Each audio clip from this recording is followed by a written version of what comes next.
Even though we always tell all companies that everybody really is vulnerable to workplace violence, there are certain sectors, industry sectors, that are more vulnerable, and those would be the real estate and hospitality, retail and restaurants, healthcare, and the education industries that really have the higher incidence of workplace violence.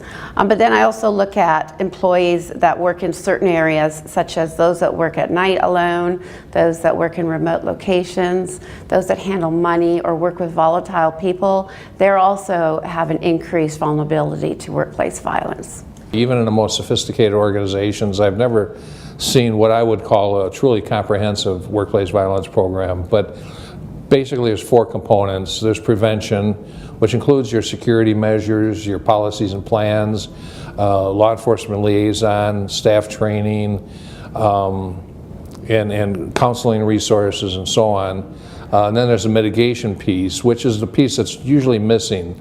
That's where if you can identify a problematic or potentially threatening or violent person and be able to have a team-based formalized process to manage that and make a plan to safely manage that person moving forward. And I often see that piece missing, whether it's on the human resources side or healthcare side or whatever. The third component is response. So how do you respond to violence?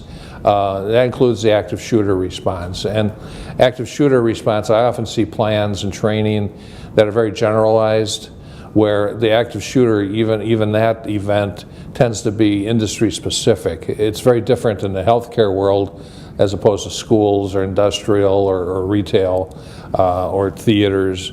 So you need to have a plan that matches your risks and your vulnerabilities. And the fourth component is recovery. And these events are very traumatic, and you can't spend too much or do too much to take care of people, because if you don't, it's going to affect your productivity, your morale, your turnover going down the road. Some workplace incidents in the past have caused companies to have to close their doors for a few days, a week, a month, forever. It's really important that companies have looked at their business continuity plans and making sure that they have provisions in place for working around critical processes if they need to close. Companies need to be very proactive and not reactive. In other words, if the workplace violence incident is occurring right now and a company has not prepared or planned for it, it's too late to start doing that. One has to be thinking about this ahead of time. So really the time is now if a company hasn't already done so.